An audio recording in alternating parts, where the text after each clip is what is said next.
There are actors who paid far too high a price for their roles. One ended up in a psychiatric hospital, another died before the film's premiere, and in the most extreme case, the actress walked out of the screening and went straight to the bathroom, determined to end her life. We're talking about actors who were never the same again. About the cost of becoming a legend. Today on Cine Prime.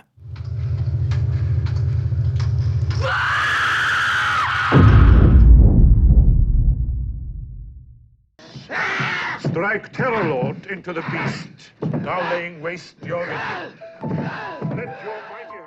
He was only 14, and his life changed forever. Linda Blair played Regan, a girl possessed by the devil. The film became a landmark in horror cinema, but the shoot was a nightmare. During the most physical scenes, Linda was subjected to extreme conditions. In one take, the harness that threw her across the bed pulled too hard. Her scream, piercing, was real. She suffered a spinal injury. No one yelled cut. No one intervened. The pain was captured on film and used in the movie. The production was so intense that several crew members suffered accidents. But Linda, barely a teenager, had no emotional tools to process it. After the premiere, her life got even darker. She was accused of blasphemy by religious groups, harassed by fanatics who believed she was truly possessed. She received death threats. She needed bodyguards. Her childhood was over. She could barely walk the streets. People were terrified of her. They couldn't separate the character from the actress. The industry didn't stand by her. She was typecast, ignored, and treated as a cursed symbol. No serious roles ever came her way again. Her career stalled. Her mental health began to deteriorate. Years later, she confessed to suffering deep depression, isolation, and symptoms of PTSD. The Exorcist made her an icon, but it took something from her she never got back.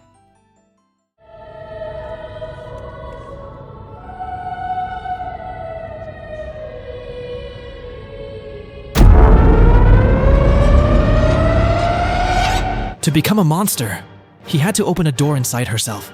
And once opened, it could never be closed.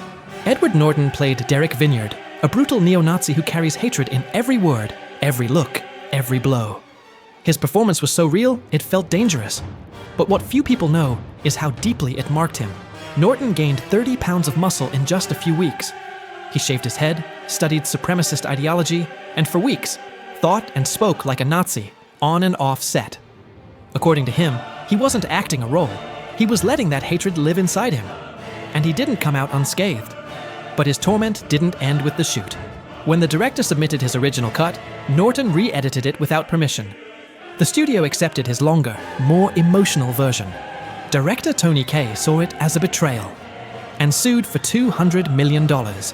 He never directed the same way in Hollywood again. Norton, meanwhile, was labeled obsessive, controlling, but above all, as someone who had crossed a personal line. Years later, he confessed that the role disturbed him deeply, that he had to go too far to understand hate. And in doing so, something dark stayed with him. American History X made him a legend, but it also isolated him, set him against the industry, and forced him to face himself in the mirror with fear. There's no desperation. Oh, come on. What do you mean roll video? Seconds. We're killing ourselves out here, and you're going to be ready. I am too. I'm standing right by the door. Should we play mood music? No,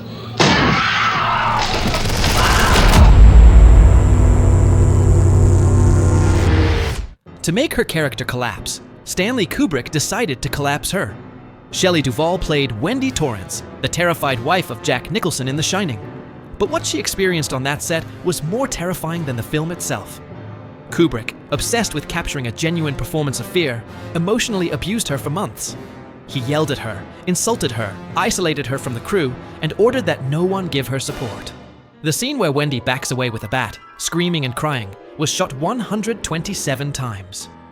Shelley ended up dehydrated, shaking, and suffering real hair loss. Her terror and desperation weren't acted.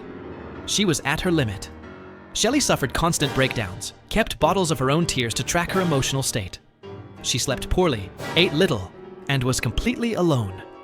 During the entire shoot, she cried non-stop, had multiple anxiety attacks, lost hair and weight. While Kubrick treated Nicholson like royalty, he treated Shelley like trash. And that contrast was intentional. After the premiere, critics ignored her and the industry dismissed her. No one talked about her commitment, only about Kubrick's genius. After the film, she began to show symptoms of paranoia, chronic anxiety, and social isolation. Some reports suggest she developed psychological disorders related to PTSD. She wasn't acting. Shelley was truly terrified. She was alone, exhausted, with no one to defend her. In recent years, she has said that Kubrick left a permanent mark on her. This isn't the story of a brilliant performance, it's the story of an identity that fell apart in front of the camera. To play Andy Kaufman, Jim Carrey disappeared. For months, he wasn't Jim. He was Andy. He lived like him, talked like him, insulted, laughed, ranted, like him. On set, no one could speak to Carrey because Carrey was no longer there. Only Andy remained, and his grotesque alter ego, Tony Clifton. The conflicts were real. The fights were real too. The crew wasn't filming a biopic. They were witnessing a possession in real time. But when the shoot ended, Andy left, and Jim didn't return. What followed was one of the darkest mental crises a modern actor has faced. Carrey spiraled into depression, confusion, nihilism, and existential emptiness. He didn't know who he was. He didn't know what he wanted. And most terrifying of all, he didn't know if any part of his original self was still there. He began painting compulsively, talking about the ego as an illusion, rejecting fame, money, even reality. In his own words, losing myself in Andy felt like dying. And when I came back, there was nothing left. The documentary Jim and Andy shows it all. The camera silently captured how an actor crossed a line, from which you don't return the same. Man on the Moon didn't push him to the limit. It pushed him into the abyss. And since then, Jim Carrey has never been the same.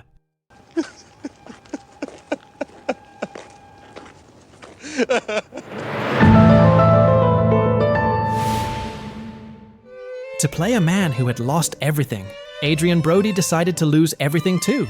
In The Pianist, Brody portrayed Władysław Szpilman, a Jewish musician and Holocaust survivor who watches his people and his humanity die. But what's most impactful isn't just his performance, but the real sacrifice he made to achieve it. He lost 14 kilos, sold his car, ended his relationship, left his home. He isolated himself from the world. No phone, no comforts, no affection. Alone, hungry, and sunk in despair. He learned to play the piano, spending hours each day with real physical pain in his fingers. He wasn't acting loneliness. He was living it. He said he needed to know what it felt like to be empty, to feel like nothing was left. And when filming ended, he couldn't come back. Brody fell into a deep depression. He couldn't connect with people, didn't enjoy anything, not even his Oscar. He cried constantly without reason. He felt strange in his own body, as if something inside him had died with the character. In his words, "I had spent so long in pain, I didn't know how to live without it." His performance made him the youngest ever Best Actor Oscar winner, but also a man marked, because after The Pianist, no other role touched him the same way, and he never touched the world the same way again. Industry and landlords today expressed concern over the latest increase in heating oil prices. It all began with a diet. 1 apple a day. And water. That's it. To play Arthur Fleck, a failed comedian rejected by society, Joaquin Phoenix needed to disappear, not to act fragility, but to become it. He lost more than 23 kilos in just a few weeks. Lost muscle, strength, control. But the worst wasn't the hunger. It was what the hunger did to his mind. He became paranoid, obsessive. His body trembled, his vision blurred. He started feeling like Arthur, even when the cameras weren't rolling. On set, he isolated himself, cried in silence, or vanished without warning. Director Todd Phillips said sometimes he didn't know who he was dealing with. He wasn't sure if it was Phoenix or something else. The Joker you see on screen is not a performance. It's a man broken, twisted, physically and emotionally, with a laugh that sounds like a scream trying to escape, but can't.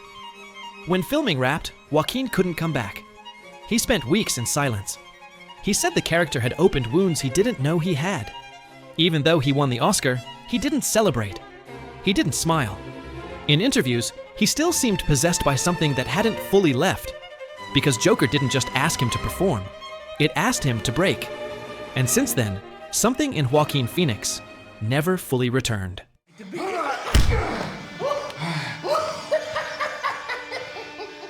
To become cinema's most chaotic villain, Heath Ledger had to sacrifice his mental stability, and he paid for it with his life. No one understood why he locked himself in a hotel room for weeks, alone, in silence, with a notebook full of the Joker's thoughts.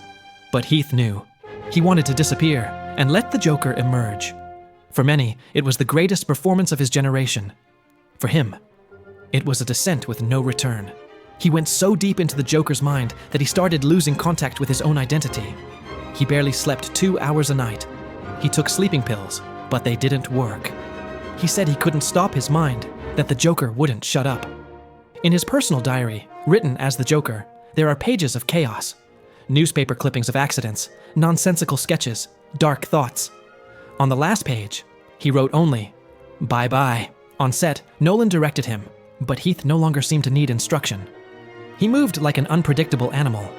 His gaze was empty, as if he were seeing a world only he could perceive. After filming, he collapsed into total exhaustion. He suffered chronic anxiety, insomnia, and took a dangerous mix of medications to sleep, calm the pain, and relax his muscles. A month later, he was found dead in his apartment. He was only 28. His death stunned the world and redefined the price of a great performance. The posthumous Oscar was a tribute, but also a lament. Heath Ledger didn't act the Joker. He let him in, and couldn't get him out in time.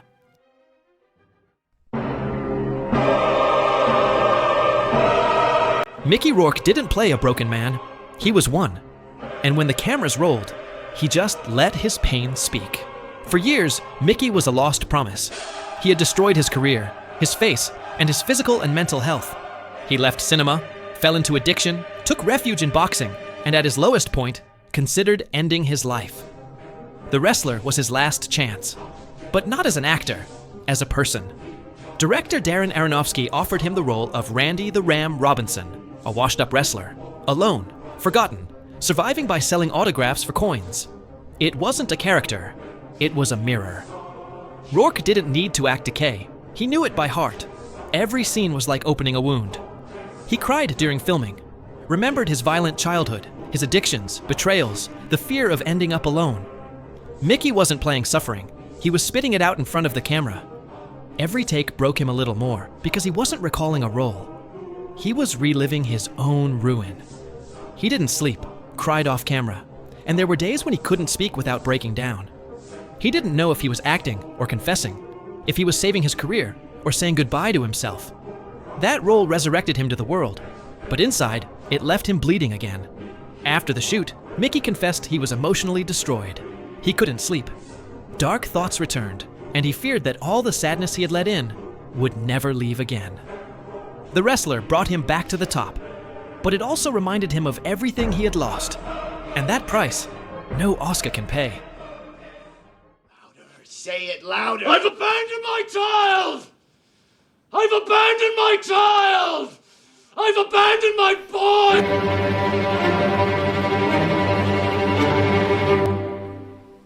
To become one of the most ruthless men in cinema, Daniel Day-Lewis had to bury his soul. And when it was over, he didn't know if anything was left inside. For months, he stopped being himself. He became Daniel Plainview, a monster without affection, without mercy, without redemption. He isolated himself from the world. He lived alone, spoke alone, thought alone. And if someone addressed him by his real name, he wouldn't respond, because that name no longer meant anything. He learned how to dig like a real early 20th century prospector. He invented a new voice, thick, forceful, aggressive. He pushed himself physically to the limit, walking with a real limp for weeks, even when the cameras weren't rolling. On set, there were no jokes, no rest, only tension. Because no one knew which version of Day-Lewis they would encounter that day. Paul Thomas Anderson said there were days where, simply, he wasn't there. Only that ghost remained, Plainview devouring him from the inside out. He finished the shoot completely drained, with migraines, vomiting, chronic pain, insomnia, and an emotional void so deep he couldn't film anything else for years. He said the character had emptied him, that he couldn't remember when he'd stopped being himself, that he had to sacrifice part of his humanity to understand absolute darkness. He won the Oscar. He was celebrated around the world. But after the shoot, Daniel Day-Lewis disappeared for more than 2 years. No interviews, no roles. He didn't set foot on a film set again. He retreated to Ireland, far from Hollywood, and for the first time in his career, began to speak about full retirement. He said acting no longer brought him peace, that he had gone too far, that stepping into Daniel Plainview's skin felt like letting someone else take control of his body and not give anything back. Très simple, vous y avez, je suppose, beaucoup réfléchi. Pourquoi cette rumeur? Écoutez, à mon avis, ce n'est pas à moi de répondre à cette question.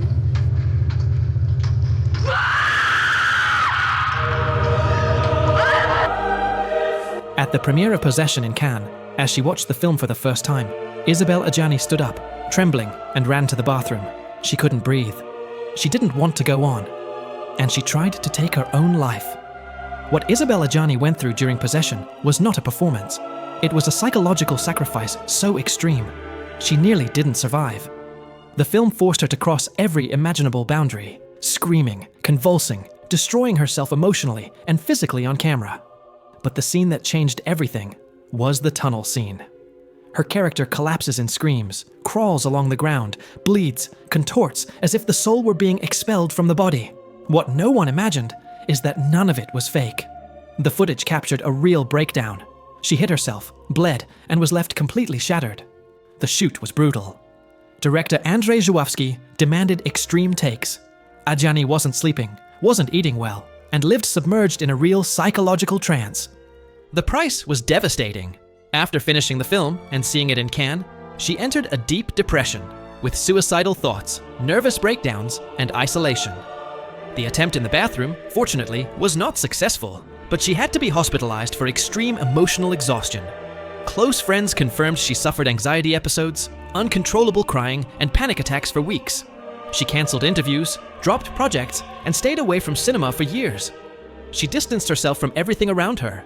Adjani survived, but she was never the same again. Her performance was masterful, yes, but it was also a warning. When the body acts what the mind cannot bear, something breaks.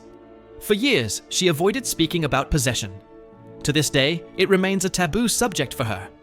She has admitted that she's never been able to watch the film in full.